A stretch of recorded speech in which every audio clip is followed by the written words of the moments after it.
آج کی ہماری ویڈیو شہزادہ علی اکبر علیہ السلام کی سواری عقاب پر ہے۔ عقاب تیز رفتار اور اعلیٰ نسل کا گھوڑا تھا۔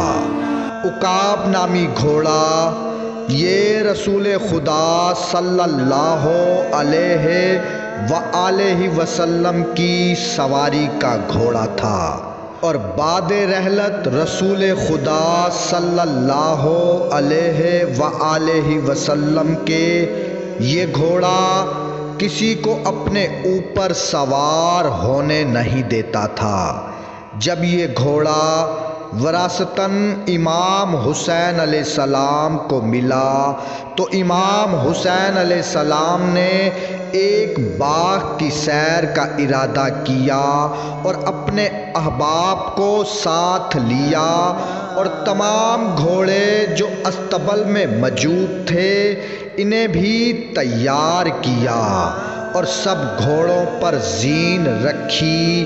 عقاب پر بھی زین کسا، اور امام حسین علیہ السلام کو معلوم تھا کہ بعد رسول خدا آج تک اس گھوڑے پر کوئی سوار نہیں ہوا، اور ایک ندائے غیب آئی، اے حسین، اپنے بھائیوں اور اولاد عقیل اور اپنے فرزندوں سے کہو کہ عقاب پر سوار ہوں۔ اور روایات میں ہے جو عقاب پر سوار ہونا چاہتا عقاب بدر کا بھی کرتا، اپنی پشت پر کسی کو سوار نہ ہونے دیتا۔ اور جب علی اکبر علیہ السلام نے عقاب پر سوار ہونے کا ارادہ کیا تو عقاب نے ہم شکل رسول خدا کو دیکھ کر اپنی گردن جھکا دی اور خود قریب آیا۔ اب شہزادہ علی اکبر علیہ السلام عقاب پر سوار ہوئے، اور یہ گھوڑا واقعہ کربلا تک علی اکبر کی سواری میں رہا۔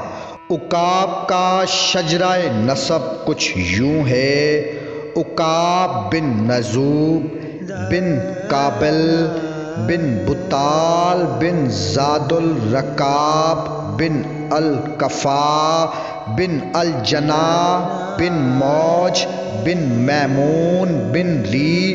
اور یہ جو ری گھوڑا ہے اللہ تعالیٰ نے کن فکن کہہ کر بنایا۔